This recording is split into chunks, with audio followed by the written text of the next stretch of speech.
what you see is a unanimity that there really is something in the anthropic principle. And we measure the universe, it has all the marks of design. Paul Davies summed it up this way: the evidence for design is overwhelming when we look at these cosmic characteristics. So at least at that end of the spectrum, where people are looking at the gross features of the universe on its largest scales, they already have come to a consensus that there is design there, design that takes us beyond the natural to the supernatural. I've been, as you have, to many of these kind of colloquia, and I've seen and heard a lot of the questions and debate and discussion. But I must say that I was stunned, and I don't use that word lightly. I was absolutely stunned at your National Academy quote. If that is policy, and the Academy is a part of the U.S. federal scientific conglomerate, if that is policy, then free intellectual inquiry in this society is dead. I have, in my own interactions in the university setting, have seen people say one thing in front of an audience and another thing at a bar over a beer. That's the social reality of science. If there is something anomalous on Mars, if the intelligent design community had to respond, how would they do it? How would this help? I think it would be a true conundrum, or put it this way, it would be as much of a dismaying discovery as an exciting discovery. Who are the Nephilim? What is the possibility that there's a connection between Nephilim and extraterrestrial intelligence? Well, I don't see, again, the whole part of this has to do again with, are there actual extraterrestrials that are distinct from spiritual entities that can take physical form? The short answer is that the Nephilim are the offspring of the sons of God and the daughters of men. Of course, that requires a literal interpretation, which everybody up until that point took this as a literal event. And that's where I'm at as well. And they were predicting, these gods were predicting that the world would be destroyed and that they were trying to create some sort of system by which, after this flood, they would be able to somehow, in the future, resurrect their golden age and resurrect the knowledge that they'd imparted to humanity. Mars Reconnaissance Orbiter, the mission in 2005, which will have literally the resolution to see something the size of this book. At that resolution, we will see girders, structural elements, constructions, if they exist. Well, and that's what I'm looking for. Tell you what, Richard, if we see the girders, you will convince me, but what if there are no girders? Why don't we make a bet? We'll think of something suitable, and if you win, I will pay up, and if I win, probably a dinner somewhere in LA. I would think that would be appropriate. No, that sounds appropriate, and that's really how science is done. I mean, we basically bet one another. The secret comes out.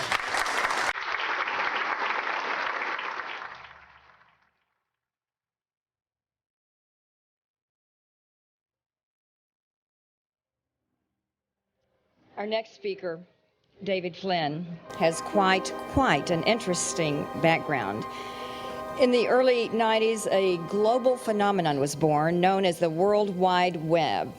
Soon afterward came the birth of the granddaddy of all websites addressing prophecy, ufology, and Mars as well. The website, the Watcher website. Completely anonymous, the mysterious Watcher regularly supplied the public with well-researched and provocative analysis. And today we have the privilege of having the Watcher himself with us, Mr. David Flynn. So he's come out of his closet.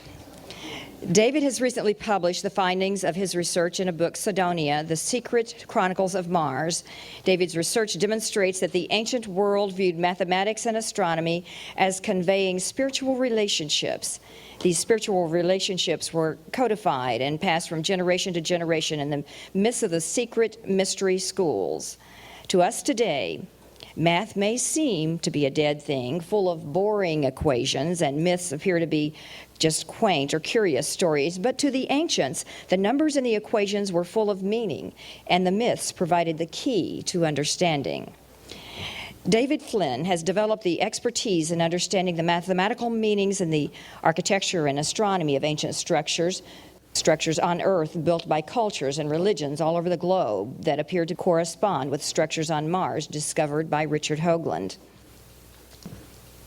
Through his meticulous research, David has discovered correspondences between the beliefs of widely diverse cultures and religions, all apparently focused on the planet Mars.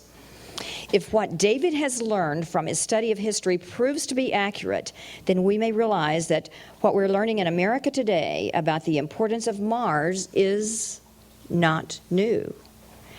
Rather, we're just beginning to rediscover what many ancient cultures already knew thousands of years before us. Within the Christian community, Dave is acknowledged as the expert on Cydonia Mars anomalies and their correspondence to occult mythology and processional phenomenon. Dave's focus will be the correspondence of Cydonia geometry to terrestrial geometry of megalithic structures and the ancient belief systems. His argument will be that the correspondences are too precise and too numerous to be coincidental. It's my pleasure at this time to welcome researcher and author David Flynn, and he'll be speaking on his topic, the Mars-Earth Connection, Cydonia in Ancient Science and Mythology. Let's welcome David Flynn.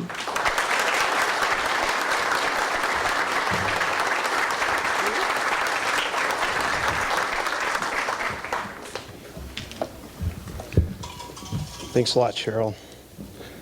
Well, really have to hand it to you. Mr. Hoagland, you've really set me up so that I can paint a picture here that people will see more clearly, because I wouldn't be looking at any of these things if it hadn't been for what you've brought to light. I wonder, when I look at the Mars-Earth connection, if there's any way we can reconcile what's there with our scientific paradigms, our empiricism, the mindset that we have today that we all take for granted as being standard. We codify everything by scientific observation. When we look at the ancients and their belief systems, we often see, and it's often presented as an antiquated striving at trying to understand something that we fully comprehend with scientific methods. And I believe that if we look at what's on Cydonia, going back far enough, and looking at some ancient philosophies, we may even find that what we thought these ancients were saying really isn't what they were saying. They may have been talking about a body of knowledge that we haven't even touched on. We may have hamstrung ourselves because we're stuck in our modern paradigm. And some of the greatest thinkers who actually looked at the heavens and actually believed that these planets around the earth communicated in some way to the earth and to the inhabitants of the earth. These were the Neo-Pythagoreans and the Neo-Platonists of the 4th century AD. These men had access to the Alexandria Library, and at that time the library had existed for 600 years. And the only library I can think of maybe that existed in our times, 600 years maybe, is the Vatican, which is in Rome, a place founded by mythical sons of Mars. But these Neo-Pythagoreans and Neo-Platonists, people like Ambiocles and Porphyry and Ammonius Saccas, wonderful names, these people actually looked at the heaven-earth relationships, and they had a maxim, and that was, as above, so below. They quantified everything by this idea that the heavens had imparted knowledge in a complete and whole gift to mankind at the very beginning. This included civilization knowledge, this included the knowledge of the heavens themselves, and this included the nature of the gods that imparted this knowledge. And if I was to go back to that time and espouse our scientific achievements of today and show them a picture like this, they would be impressed with, I think, a couple of things. Number one, that there's some features on this planet Mars that seem to have geometry on them, and they seem to have repeating geometry. And they wouldn't be surprised at all, because their maxim, of course, is as above, so below. The idea that the heavens impart knowledge to the earth, that Plato had talked about emanation, the idea that the higher forms of existence always emanate lower underneath them to the lower forms. And so what would make sense then to them would be to see a face like the face on Mars, because humanity seems to be so predominant on the earth. But the thing I want to draw your attention to, I think that's the key to understanding this in this ancient form of thought, is this feature right here, which is the D&M pyramid, and this is a frame that came from Viking 1. In 1976, 35A72, but this is a more recent version of it. Note the incredible symmetry of the whole thing. It's oriented virtually north-south with the center axis here, and this interesting sort of oblong point would suggest that it may have even been a full pentagram. It's not a perfect pentagram or pentagon, but it does have 5 sides to it, 2 long and 3 shorter. And this was the most sacred symbol of the Pythagorean school. The Neo-Pythagoreans incorporated both works of Plato, and they had availed themselves also of a translation of the Old Testament into Greek by the Ptolemies. They took all these things together, and they were able to sublimely pull down the forces from above. At least the fragments that we have of their history says this. And they would say, if you want to understand what's going on with that shape, you would have to look back on Earth, and you would have to look back in Earth's greatest antiquity. And here's a picture of the ceiling of the burial chamber of Thutmosis III. It goes back during his reign, 1479 BC, Valley of the Kings. This motif's repeated over and over again. It seems to always have the same sort of feature, almost an anthropomorphic feature. A torso and 2 arms outstretched and 2 legs and a head. So this anthropomorphic feature leads us to believe that maybe there is a point to it. Maybe there is a connection between it, stars, and men. The Egyptians really knew what they were talking about then, because they connected this to 2 major concepts. And the first one is illustrated here by the Elephantine calendar. It was found on the Elephantine Island. It's on the Nile. It has a list of offerings to the gods on the day the Sirius rises just before the sun. It's heliacal rising, which is the day they started their new year in Egypt. And you can see in that circle a strange starfish-shaped 5-pointed star, which represents Sirius itself. So this connects the idea that the Egyptians believed this symbol was connected to a prominent star in the northern hemisphere. In fact, Sirius is the brightest star in the northern hemisphere. Theodorus Siculus, who was a Greek and studied extensively the religion of Egypt, their trinity of Isis, Osiris, and Horus, which seemed to form the core of their pantheon. He goes on record in his library history, this massive compilation of books that he wrote over many years on the history of the whole world as he knew it. And he says that Isis claims in a stele that he saw in Arabia that she was the one who rises in the star that is in the constellation of the dog. So we look at the constellation of the dog, and it's the constellation that holds the star Sirius. In Latin, it's called Canicula. In Greek, it's Cuna Astro. That name, canine, is kind of odd. I've always wondered why this would be the dog star, and it goes back as far as you can actually research that it's always considered the dog stars. The Sumerians called it the barker. And in Semitic texts, it was also called the dog star.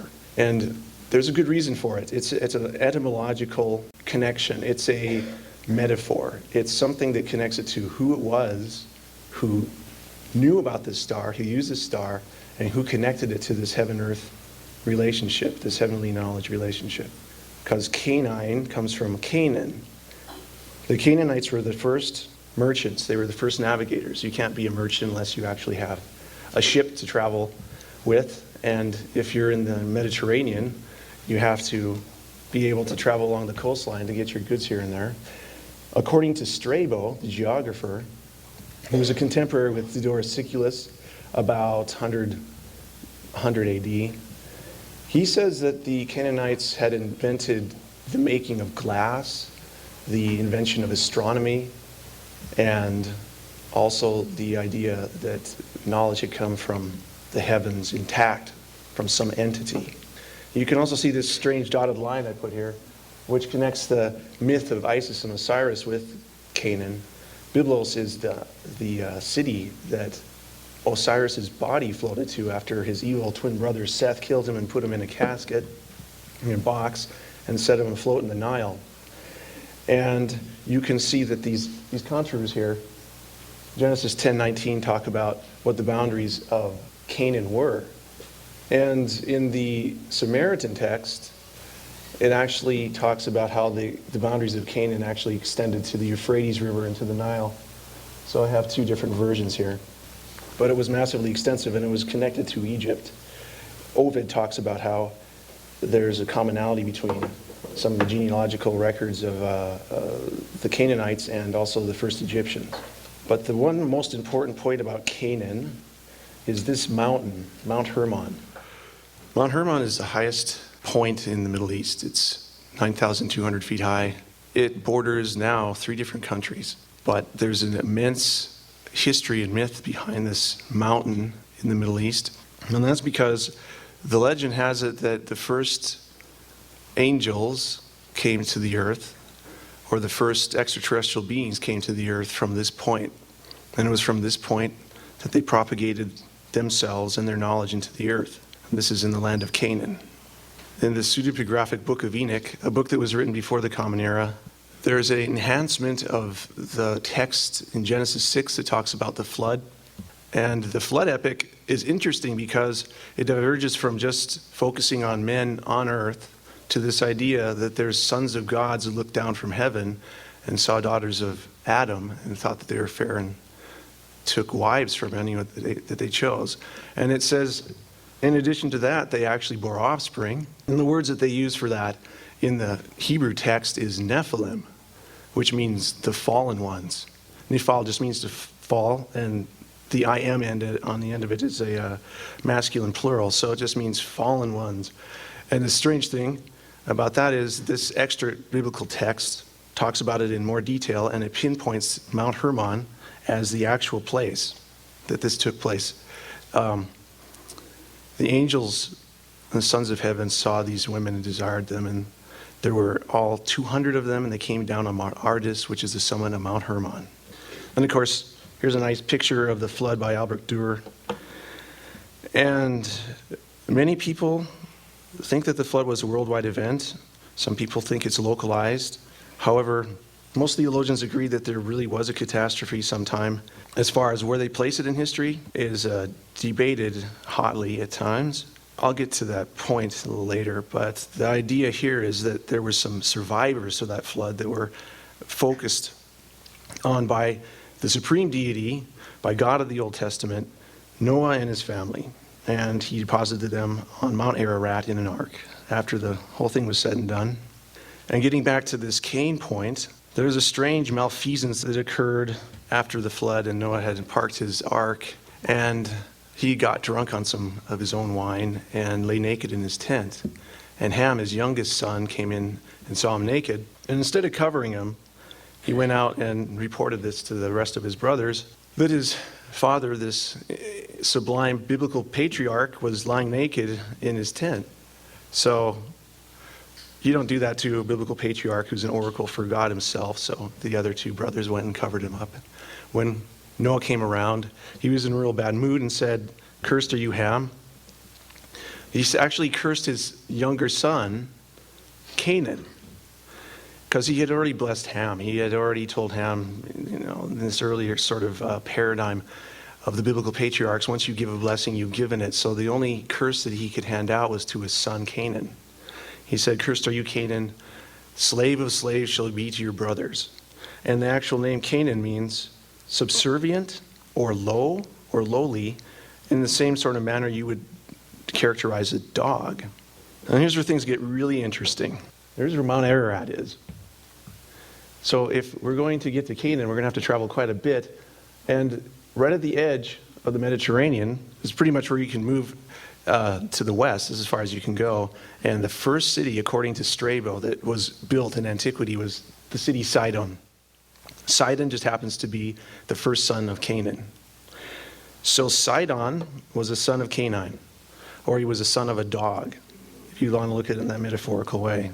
In fact, all the inhabitants of Sidonia, or Canaan, called themselves Sidonians because that was their founding city, just like the Romans called themselves from their founding city. Or they would call themselves sons of the dog. And it's interesting, this statement by a chronicler called Nonnus in his Dionysica. He talks about the people of Sidonia, and he's talking about them in his age, the Greek, the Hellenistic age, and he says, from the beginning of time, people lived here, a people of divine progeny. Their age is that of the universe. There's a lot of interesting things that come from Sidonia, and the most amazing part of it is the idea that this name, Sidonia, turns up in all these ancient myths. And all these ancient myths, the foundation of knowledge and the foundation of a religious system that came intact from heaven, it invariably leads to this idea that Mars has something to do with it. This is a picture of a Sidonian princess named Europa. The name Europe is a Sidonian name. In myth, she was abducted from the coast of Sidonia by Zeus in the form of a bull. He was greatly enamored with her and spirited her off to Crete, where he had his way. This is the coast of Lebanon, where Sidonia is, and you can see the city of Sidon at the top, next to Mount Hermon. Here's an Arabic picture of the actual coastal city. And like Richard had pointed out earlier, here's Sidonia on Crete. The name Crete itself actually means great, powerful goddess. And they established a city, Sidonia, in nearly the same configuration that you see on the coast of Lebanon and the coast of ancient Sidonia. It's alternately called Sidonia and also Canaan, depending on who was ruling at the time. When it was Byzantine, it was Cania, and before that it was called Sidonia. And this is an earlier map and close-up. What's really interesting about this area is that Europa apparently was left there by Zeus, and so she had to find some other benefactor, and so she was married off to an indigenous resident named Asteres, and his name means stars. So she literally became the queen of stars. And they minted coins in Sidonia, Crete. Most people would think that this was a coin minted in Rome, but you can see underneath the name Chidon, it's a corruption of the word Sidon. Kappa, old form of iota, delta, omega, nu, Chidon. And this, of course, is a coin from Rome. Instead of just one person being suckled by this dog, you have two, Romulus and Remus. And I think it's uncanny that this idea that Sidonia and Rome would be connected in this strange way. But what I think is happening is a metaphor, because what's being said here is these sons of the Canaanites were suckled on the knowledge from heaven. They're suckled on the idea that knowledge should come down from a certain place, a certain point of real estate on this planet, and they benefited from it. And it propagated from one place to another. And in this case, it propagated to the west from the coast of Sidonia. There's a picture of the Greek legendary hero Cadmus.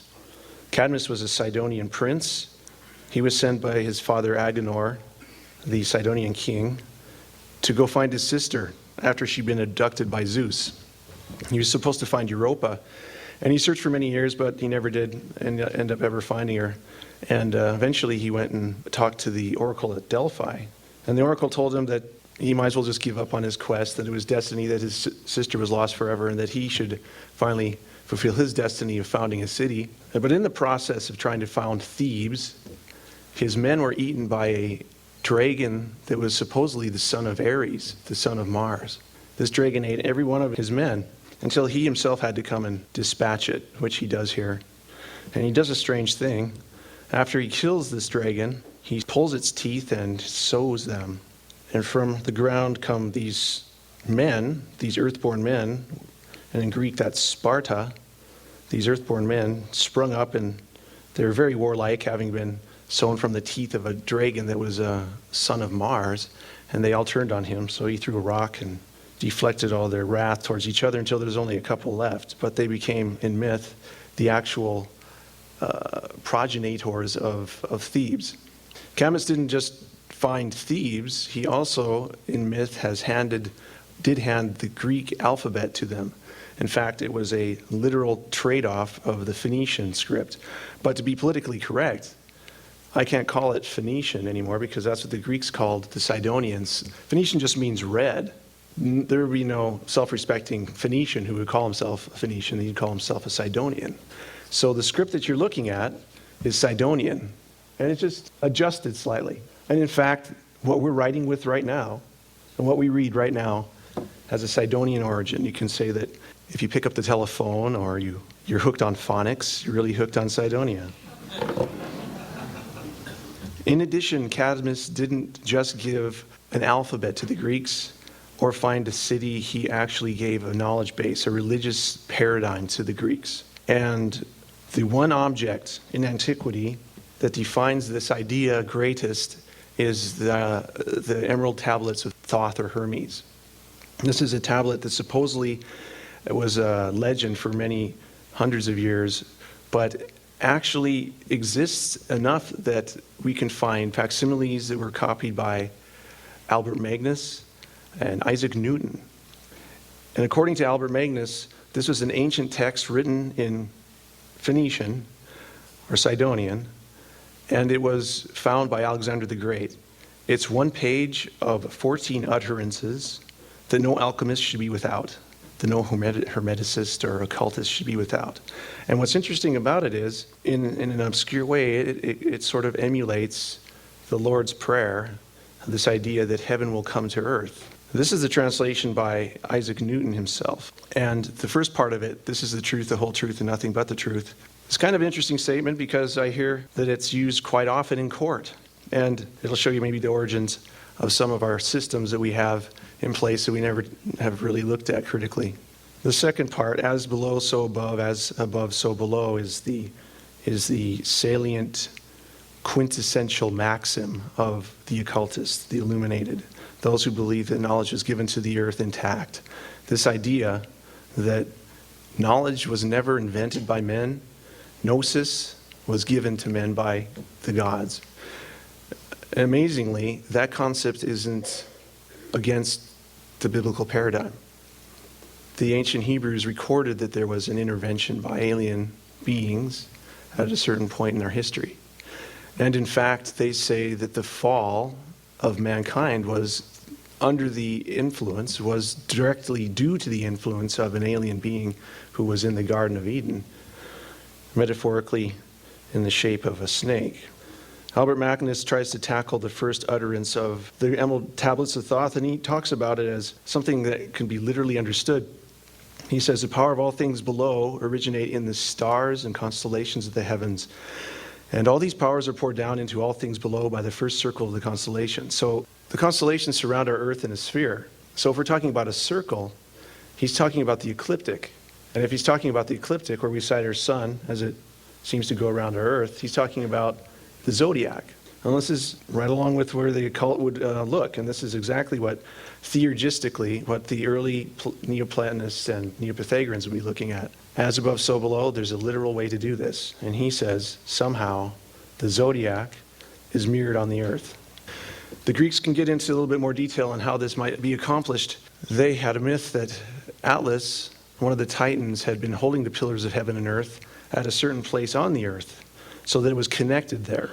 And now to see Homer's written, Atlas the magician knows the depths of all the seas, and he, no other, guards the tall pillars that keep the sky and earth apart. Well, it's interesting that you can actually find a place that has Atlas mountains on our planet. And though it's not a giant standing there with pillars, the Greeks even have an explanation for why it's mountains now instead of a giant. Perseus apparently lopped off the head of Medusa and then had to travel by way of where Atlas was standing. And Atlas at that time was pretty paranoid, so he wouldn't let him go past. So he didn't want to, but he had to, and he pulled the Gorgon's head out and turned Atlas to stone. And after that, the mountain was called Atlas. And this is just a Greek fragment. You'll notice that blue line is the prime meridian of our Earth. It just happens to go right over where the pillars would actually be held by Atlas. In fact, this is the position that Atlas would probably be in. He'd be holding two pillars, one representing heaven and one representing earth. And lo and behold, if you look at the astrological glyphs for the 12 signs of the zodiac, actually there is one that represents pillars. And that is Castor and Pollux, the Gemini, the twins. It's very interesting because if you look at where they're oriented in space around the earth and along the ecliptic, they're directly above Sirius, the anchoring point according to the earliest navigators, according to the Greek historians. You can draw a perfect line through the center of Gemini and it'll go right through Sirius. So correctly then, the Greeks and the Emerald Tablets of Thoth are trying to say that heaven and earth were aligned in some way, and this is the way it was aligned. The prime meridian is right along the Atlas Mountains, and if you align the heavens to it, and metaphorically, you're aligning the heavens so that they're fixed on the earth, even though the earth's revolving continuously. This is an idea of literally putting the heavens on the earth. But it's a lot more profound than just a metaphor. As you can see, there's Gemini hovering over the top of the prime meridian. And this is what the heaven-earth mirror would look like, with Sirius as the prime meridian, and the rest of the 12 signs of the zodiac arrayed along the north-south lines of longitude. This is a map from Claudius Ptolemy of the 1st century AD.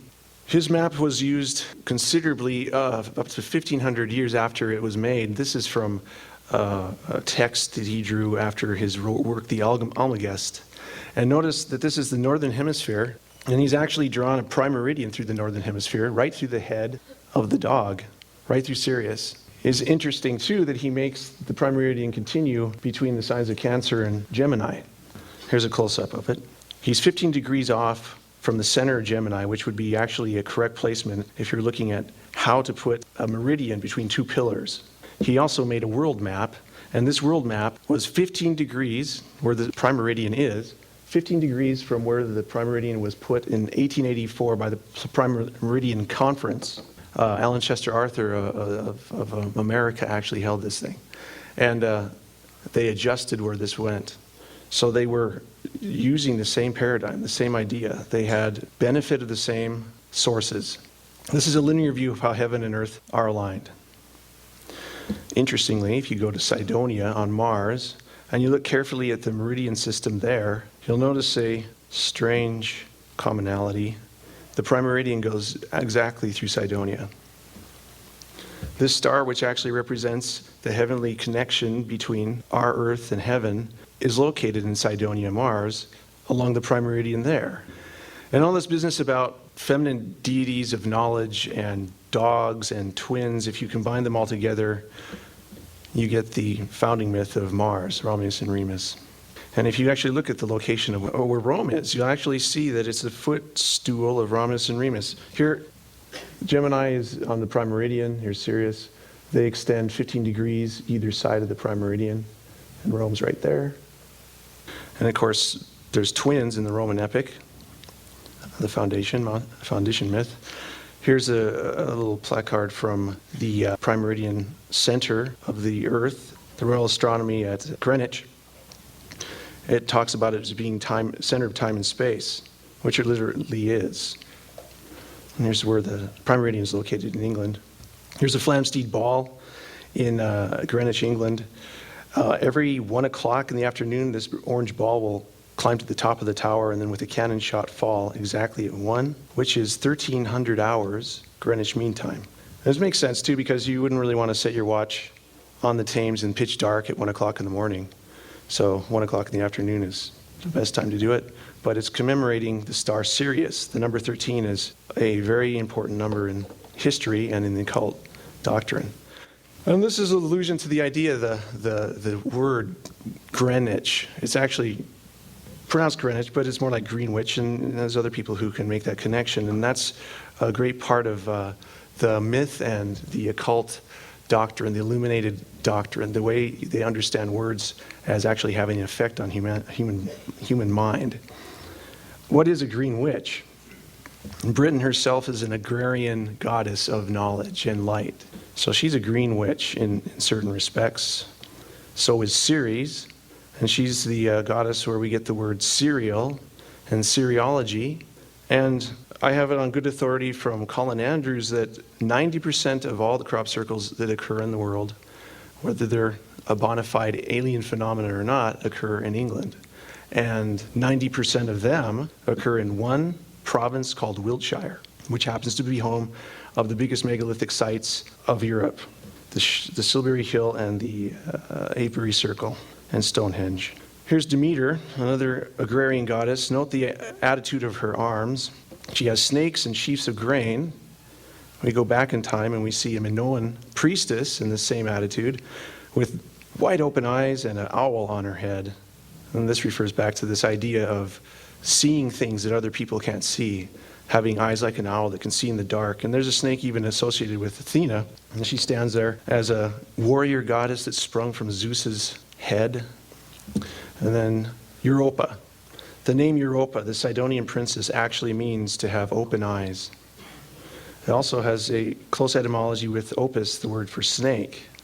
And you can see in a Neolithic ivory carving of a fetish that has extremely wide eyes. And the biblical precedent for that is in Genesis 3, where all Gnostics talk about where this knowledge first came to mankind.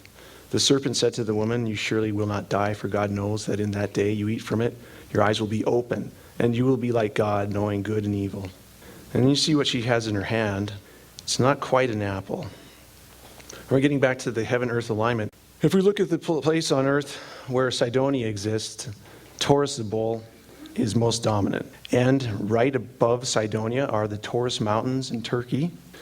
The Deccan, or the lower constellation underneath Taurus, which belongs to that constellation, they're called Decans because in Greek this means like a deck in the ship, lower layers. Orion exists. And you see the man-bull connection played out over and over again through the history. This is Theseus dispatching the Minotaur. Here's bull leaping in Minos. This commemorates both the idea of what's going on underneath heaven and how the connection between heaven and earth actually is made, but how Zeus abducted Europa. This is Apis, a form of Osiris with the head of a bull. And Orion was Osiris in the Egyptian cosmology. So Orion necessarily is right underneath Taurus. This is Hathor, the cow-headed Isis, incorporating the same ideas. And if you look at Virgo, she's a very interesting constellation because she's always depicted in the same way in the ancient maps. She has wings, and she's holding a branch and a sheaf of grain. Here's another picture of her. And here's where she exists on the earth. She predominates America. This is a grimoire from the 1920s, and you can see Virgo standing here pointing to North America, where her divine influence reigns. And you can see our capital is wedged right between two states that actually mirror this idea of a virgin, Virginia and Maryland. In fact, Annapolis is Anna City. Anna just means promise, but Anna was also the mother of Mary in the New Testament. The interesting thing about Washington, D.C. is it's 39 degrees latitude, which is 19.5 twice. And we find a facsimile of the D&M pyramid where we propagate our war powers across the country and across the earth. And there just happens to be one on Mars, the one planet that was the center for all the ancients' beliefs where war and the thought of a god of war came from. Underneath Virgo, of course, is Corvus and Hydra, that black crow pecking at the snake. And since underneath us, we've already taken Virgo, Mexico has taken that symbol, whether or not they understand it. And in fact, the story of the Aztecs was that their war god, Huitzilopochtli, told them in 1325 to go find a new city. They lived at the time somewhere about right here, but their war god told them to go south until they saw a sign, which was the sign of an eagle with a snake in his talons. And they found it in Lake Texcoco, and they built Tenochtitlan, which means the stone that rises in the water, which is very telling because that's exactly what the Egyptians call the first time, the Zep Tepi, what happened when they were given the knowledge of civilization. And they also named themselves the sons of the dog, the Chichimek, before they were changed to the sons of Huitzilopochtli. And their complex of worship is on 19.47 latitude, the number that's repeated over and over again in the internal and external geometry of Sidonia Mars. Leo dominates South America, And if you were going to Cusco, Peru, you might want to check out Sacsayhuaman, which fits right along the longitude that Leo exists. Here's a woman standing in front of this geomantic array of stones so huge that you can scarcely wrap your mind around how they were put and where they were put. You can insert a razor blade or a piece of paper between these fissures between them, even though they're all oblong and straight, they're not all even. And this one rock here is around the 200-ton range. But she's standing in front of one tooth, in front of a great mouth of teeth, in a gigantic puma that makes Cusco, Peru. There's other geomantic symbols that you can find. This is Ohio Serpent Mound. I picked this one because it is the heart of what Gnosticism and Hermeticism is, and the understanding of how knowledge was given to man and somehow mirrored on the earth. Because when the snake transferred this symbol of knowledge to the woman, he was a snake, he didn't have any arms. He did it by way of mouth. And there's the pitch. And interestingly, in the Renaissance, while these pictures have all been painted representing the tree and the fruit of knowledge, they all do it in the same way. It's not quite an apple, it's not quite a pear. That's because the ancients realized it was a Cydonia fruit. It was a quince, which actually has a botanical name Cydonia, Pyrus Cydonia. Who knew? If you cut a quince in half, you'll find it's got fivefold symmetry. And there's even a story that Hercules went to get golden apples from Atlas at the Hesperides, where he held up the heavens and the earth. And the reason for that is because there's something very interesting and important about this symmetry. If you were to cut a quince or an apple at its equator, you'll find this perfect pentagram. So likewise, if you would actually insert a pentagram into the earth so that it's touching these lines of north-south and anchor it at Sirius or the prime meridian, it'll touch every one of these places where its vertices touch. Longitudinally, you'll find a megalithic site. A megalithic site is a building site that doesn't fit into any historical patterns. They seem to be built before most civilizations as we know them, before written history, yet they're the largest structures known. And one of the greatest places you can find these at 36 degrees, and that's at the vertices here. It's a very significant place because at every one of these corners we have 36 degrees between here and here. So it's a very pentagonal number. And that's Baalbek, Cydonia, where you see the Baalbek megalith. This is the largest single megalith in the world. It's 72 feet long by 14 feet high. It weighs an estimated 1,700 tons. And these chaps are sitting on it to give you some scale. But what's even more astounding is, maybe half a mile away, there's what's called the Baalbek Trilithon, and where you can see 3 of these monsters incorporated into a foundation. These are a little bit smaller. They're around 1,400 tons each. They're about 20 feet off the ground. And you can see incumbent masonry placed over the top of it. This is later Phoenician, later Sidonian, Hellenistic, Greek, and Roman. And the Romans built their biggest temple in the world here. They chose to build it in Lebanon, in Cydonia, not in Rome. And notice these two fellows here for scale. And here's another view of it. You can see how ancient it is. You can see the contouring here.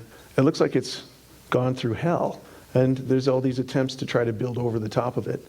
Contemporary historians try to say that it was all built by the Romans, but it's kind of hard to see that. But of course, you can't forget the pyramids of Egypt. There has to be 2 stars. There was Isis and Osiris. They were a twin pair. So if you insert another star into this heaven-earth alignment and into this meridian system and anchor it at Cairo, you realize that you find all the rest of the megalithic sites on this planet. In fact, one of the vertices right here at 77 is exactly where Washington, D.C. is, exactly. The Anasazi built a line of civilization almost 200 miles long on the 108th meridian. Easter Island's on 113th. And then there's all these other megalithic sites on the islands out here in the Pacific that I wasn't even aware of, but became aware of as soon as I started looking at the longitude for them based on this model. There's more to it than that. This is a talisman by a cult leader named Eliphas Levi in the 19th century. And you can see scored around this pentagram with a goat in it, the name Leviathan. Leviathan in most contemporary Christian myth is a giant dragon that lives in the sea. Some people have speculated that it's a plesiosaur, or maybe it's like the Loch Ness Monster or something. But if you ask any good rabbi, they'll tell you it means a serpent that's connected, because Levi means to be joined to, and ton is to elongate, or means a serpent. And in fact, this occult leader actually depicted Leviathan in a symbolic and also real way. It's a snake eating its tail. Here's a Jewish postcard for a new year, and you can see the word Leviathan right underneath Leviathan. It's a fish in this case circling the earth. So they knew what it was about, and they knew how to draw it correctly. Here's an Aztec version of Leviathan. As you can also call it an Ouroboros, which means tail eater in Greek. Here's a Chinese version. There's a Masonic version on a headstone in England. And this is really what Leviathan is. There's the snake's mouth, and this is its tail. And so what we have is an actual, literal, heavenly object that we can look at. A snake eating its tail, that's the largest object we can actually see, the galaxy of our own community, in stars. And actually the head and mouth of this Leviathan, this Milky Way, is the galactic central point that we're looking at. In earliest Greek myth, Poseidon was known as Oceanus, a circle of stars that circled the universe, or a waters, the source of all waters that connected to the earth and the oceans. He was later changed to Poseidon, which is kind of hard to trace the etymology, but it can come from an actual Greek sentence, from Sidon. It just means to have been from Sidon, aposeidon. So he has some affinity with this idea of the Ouroboros. And interestingly, the circled star comes back into play with the Ouroboros. Pythagoras understood what was going on with the circled star. It was a geometric equation. If you're using a 360-degree system and you realize that there's 72 degrees between each one of these points, it actually creates an equation. 360 times 72 is the number 25,920. That is one cycle in the circuit of the precession of the equinox. It's pretty close. And what the ancients knew is that because the precession of the equinoxes only moves 1 degree every 72 years, it would take several lifetimes to actually be able to read something like that. So it was a direct influence of some heavenly intervention. So because the pole is on obliquity here, it actually, as it goes around the sun, it slowly wobbles. And when it does, it takes this circuit, it draws this line with its pole so that our North Star changes over a 25,000 plus year circuit. That also happens, and there's a reason why we call it the precession of the equinox, is that as we sight the sun along the ecliptic, every year the sun will rise just a little bit further along this line. 72 years for a degree, and 25,920 in one circuit. This is supposedly the Ring of Solomon. You can see the Ouroboros incorporated around a star with 4 fins on it that represent the 4 points of the zodiac. And in reality, there are 4 points to the zodiac. There's 4 major stars in the 12 constellations. They correspond to 4 symbols: a lion, a man, a bull, and the ancient manuscripts, an eagle. And these are called the cherubic points because in the Bible they were represented as cherubim with 4 different parts. So what happens then is that our years would actually align with these cherubic points so that our solstices, the 4 corners of our year, the solstice and the equinoxes would align with the 4 corners of the zodiac. And it would create a new era that would last 6,840 years. So it would actually quarter up the precession of the equinoxes. It's an explanation, although it's a mythological and metaphorical explanation for the nature of the cherubim, but they're represented in the Old Testament over and over again in this way. And right before we would actually get into a new aeon, the Greeks called it an aeon, and sometimes they'd actually represent the word aeon with a Ouroboros or a snake eating its tail, you would hit this point right before you'd actually move into Taurus and Aquarius and the Scorpio and Leo. And the interesting place is because we have this zodiac crossing where the Milky Way is. There's only one time that it does that. It does it at 2 places on the ecliptic, though. What happens when you take the cardinal points of the year, the solstices and the equinoxes, and you align them with the cardinal points of the sky, at one point of these alignments, you can actually see the Milky Way circling the horizon of the Earth, and the sun will actually rise in its mouth. That sign occurs before every one of these aeons, these 4 quarters of one circuit of the precession. And I took something that was pretty easy to actually base this on, the marking between the geologic point of the Pleistocene and the Holocene, which we're living in now, a geologic mark. At the end of the Pleistocene, an incredible number of animals, flora and fauna, were destroyed from the North American and the European continents. And in fact, there's always a die-off when you geologically mark a new era. And that occurred roughly 13,000 years ago. So you'll see 13,000 years ago that we had 2 points where 6,480 years fit. So these are aeons, and this is what the Greeks called this dividing point, a suntilia. The suntilia is where you'd see this arrangement here during either a solstice or an equinox. It was a massively symbolic event because if you look at each of these times, it foreshadowed some strange cataclysm here. This is a destructive epic that I believe the flood of Noah occurred in at 4,468 BC. Written history begins. If you go back 6,480 years from the end of the Pleistocene, you actually end up at glacial maximum, and then you go back another aeon, and all hominids except for Homo sapiens died out. I think this is what a lot of the mounds are supposed to be representing, only it's in a structure. The mounds have, notoriously, they're part of the megalithic system across the earth. They've been an enigma for a long time, and they seem to always have characteristic features, and one of them is a peripheral groove that seems to be designed to hold water. And if water is a metaphor for the sea of stars that actually align around the horizon of the earth during these times before an aeon, it would be very appropriate. Hence, this is the Marietta mound in Georgia. There's an older version of it. And these are barrows or mounds in England, and this is a Silbury Hill. And on Mars, there's a mound. Richard Hoagland has dubbed it the Tholus. There's actually a biblical precedent for that in Exodus 20:24. It seems to have a spiral groove leading to the top of it. And in Exodus 20:24 says, "An altar of earth thou shalt make unto me in all places where I record my name. I will come unto thee and bless thee. Neither shalt thou go up by steps unto mine altar, that thy nakedness not be discovered thereon."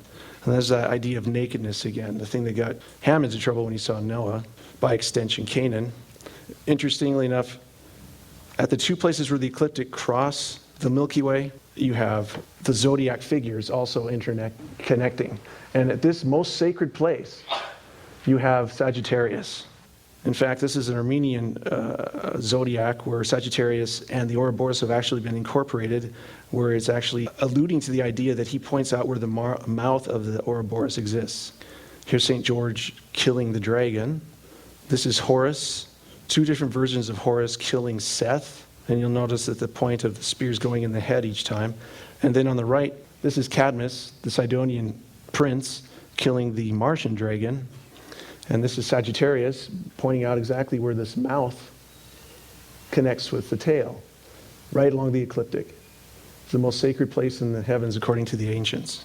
And the most ancient depiction of Sagittarius in any ancient pantheon is this guy who has 2 heads, 1 lion and 1 human.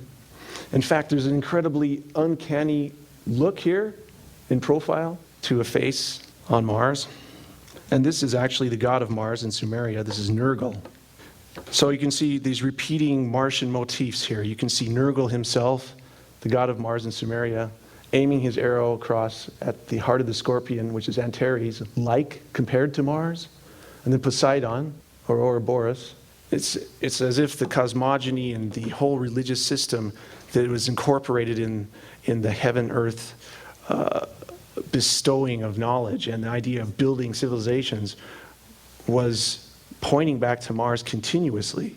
This is an Egyptian symbol for the Duat, which was the entrance place for the souls of the departed to go into heaven.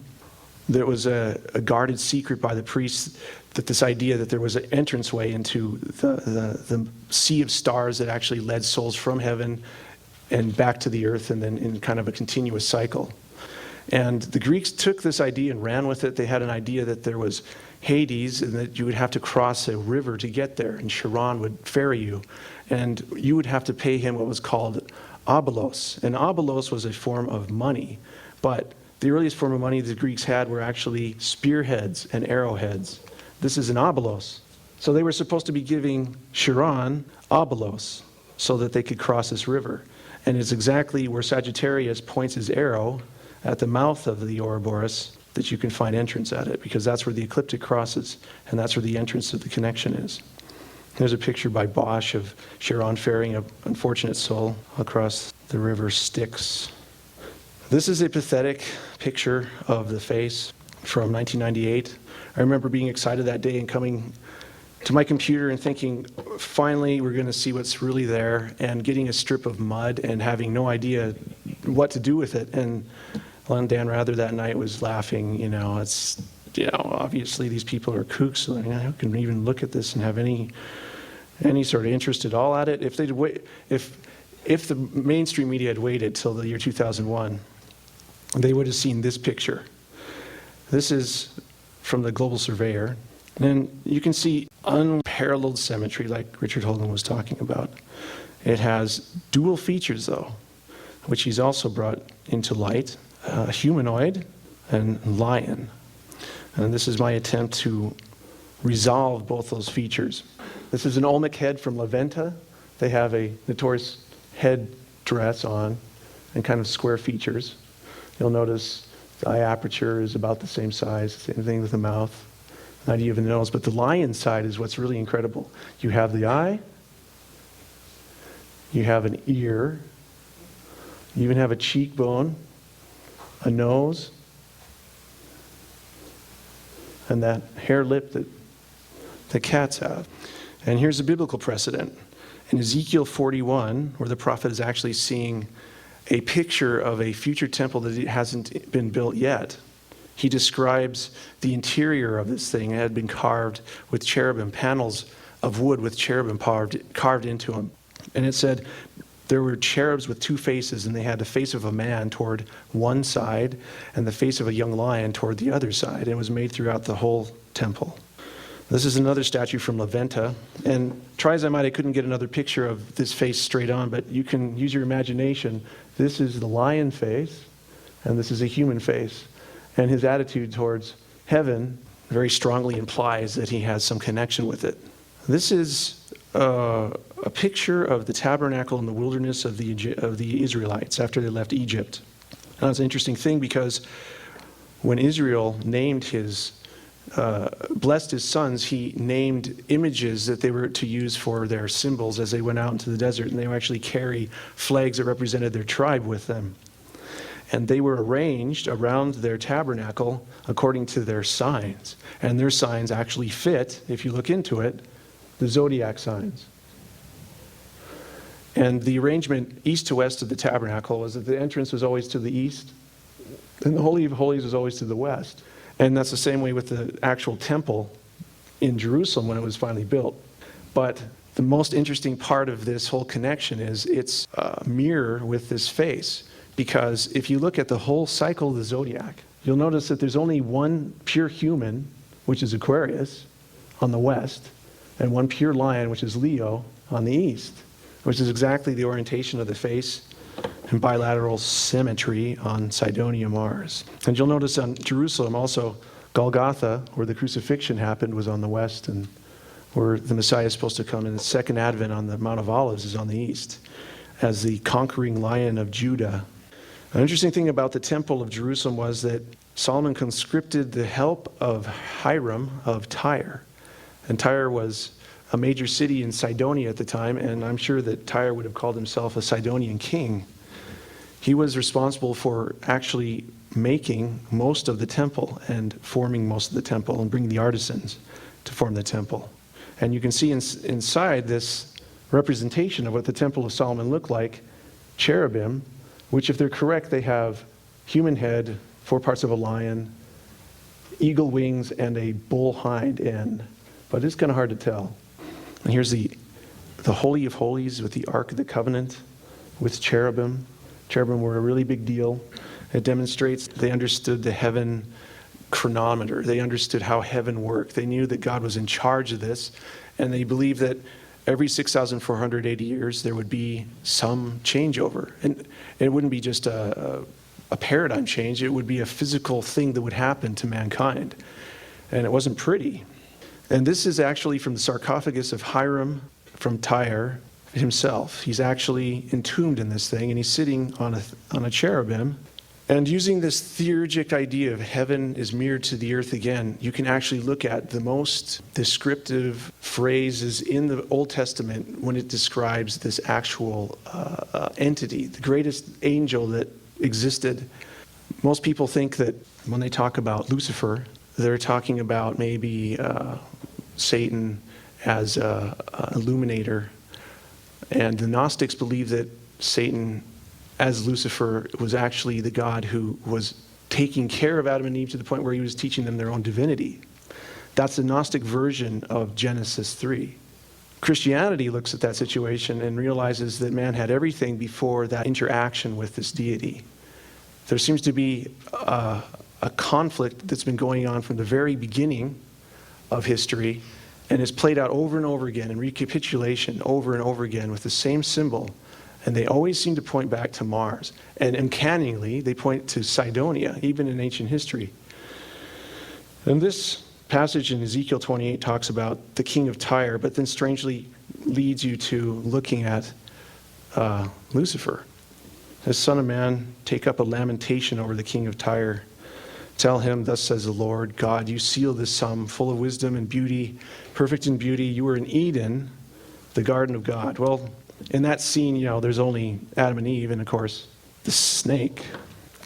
You are the anointed cherub who covers. You have walked up and down in the midst of the stones of fire. And after many years of looking at this, I'm pretty convinced that the stones of fire is a Hebrew metaphor for the planets. You were perfect in your ways from the day that you were created until unrighteousness is found in you. Therefore, I have destroyed you, covering cherub from the midst of the stones of fire.